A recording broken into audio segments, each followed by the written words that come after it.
1943 жылы 15 қазан күні қаза табады. Иә.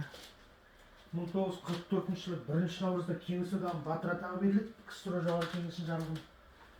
1966 жылы ана грамота анасына берілді, есептейміз. Араларында қандай алшақтық бар да?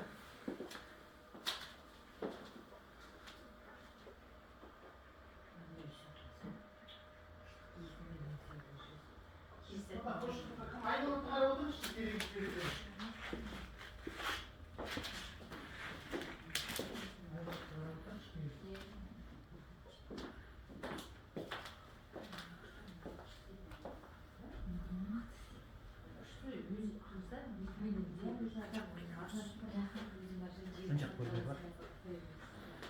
Өзің бөлмесі.